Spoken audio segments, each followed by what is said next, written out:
Break के बाद स्वागत है आपका। आप देख रहे हैं हमारी खास पेशकश और इसमें सबसे पहले हम बात करेंगे ईरान और अमेरिका के बीच अदावत की। ईरान के जो हालात हैं उसको लेकर राष्ट्रपति डोनाल्ड ट्रंप लगातार बयान कर रहे हैं, सोशल मीडिया पर पोस्ट कर रहे हैं। इसको लेकर दोनों देशों में तनातनी साफ तौर पर जग जाहिर है और यह तनातनी दुनिया की टेंशन बढ़ा रही है।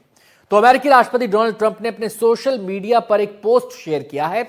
इस पोस्ट पर उन्होंने ईरान के लोगों को डायरेक्ट मैसेज दिया है। प्रेसिडेंट ट्रंप कहते हैं कि ईरान के देशभक्तों, आप लगातार विरोध प्रदर्शन करते रहिए, अपनी संस्थाओं पर कब्जा कर लो, कातिलों को और परेशान करने वाला नाम सेव कर लो, क्योंकि उन्हें भारी कीमत चुकानी पड़ेगी।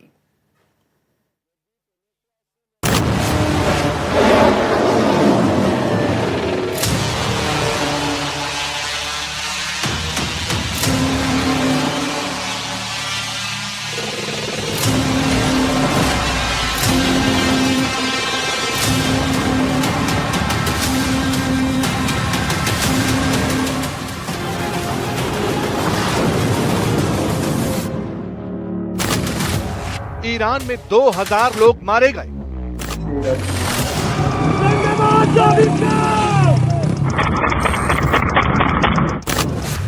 तेहरान में वेनेजुएला पार्ट 2 होने वाला है।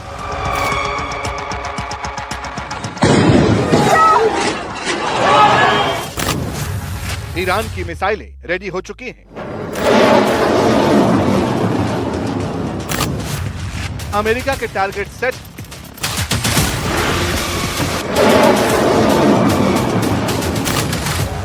खामेनेई किडनैप होंगे या मारे जाएंगे।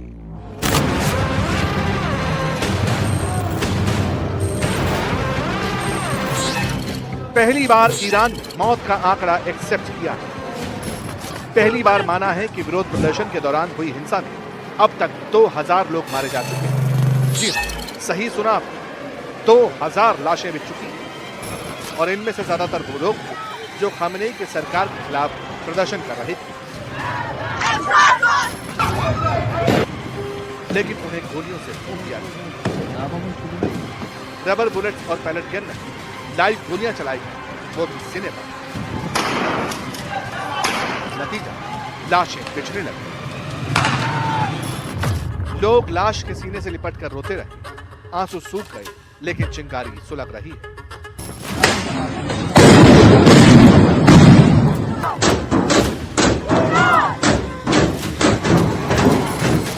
इन लाशों की रिपोर्ट अमेरिकी व्हाइट हाउस की टेबल पर है। ट्रंप को हर घंटे ईरान का अपडेट मिल रहा है। सवाल है, ट्रंप का अगला ऑर्डर क्या रहने वाला? So Iran's in big trouble. It looks to me that the people are taking over certain cities that nobody thought were really possible just a few weeks ago. We're watching the situation very carefully. I've made the statement very strongly that if they start killing people like they have in the past, we will get involved. We'll be hitting them very hard where it hurts.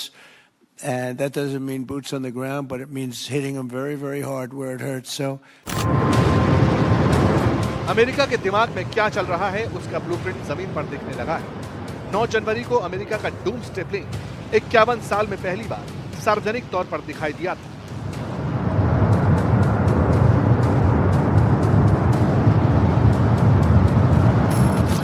Iran के पास refuelling वाले plane उड़ान भरते दिखाई दिए। America के B-52 bomber और F-35 fighter jets ने Qatar airbase से उड़ान भरी। यानी जब से मिडिल ईस्ट में अमेरिका के जंगी बेड़ों का मूवमेंट हुआ है, जब से फाइटर प्लेन की पोजीशन ईरान की तरफ सेट हुई है, तब से कहा जा रहा है कि ईरान पर एक और हवाई हमला हो सकता है। पिछली बार अमेरिका ने ईरान की न्यूक्लियर साइट्स को टारगेट किया था। क्या इस बार सैन्य कार्रवाई होगी? अगर हो तो कैसे? ट्रंप क्या करने वाले हैं? One thing President Trump is very good at is always keeping all of his options on the table, and airstrikes would be one of the many, many options that are on the table for the commander-in-chief. Diplomacy is always the first option for the president. He's told all of you last night that what you're hearing publicly from the Iranian regime is quite differently from the messages the administration is receiving privately. And I think the president has an interest in exploring those messages. However, with that said, the president has shown he's unafraid to use military options if and when he deems necessary, and nobody knows that better than Iran. इस वक्त Trump के दिमाग में क्या चल रहा है, ये उनके बयान से जाहिर हो रहा है। ग्रीनलैंड से लेकर क्यूबा और मेक्सिको तक पर हमले की बातें हो रही हैं। वेनेजुएला का तेल निकालने की तैयारी, लेकिन इस सब के बीच ऐसा कोई दिन नहीं जाता जब अमेरिका की तरफ से ईरान पर बयान न दिए जा रहे हैं। और ये इसीलिए है क्योंकि खामनेई और ट्रंप के बीच खुलकर अदावत हो रही है। ट्रंप फिलहाल खामनेई को बख्शने के मूड में नहीं, वहीं खामनेई ट्रंप के खात्मे की बात करते हैं।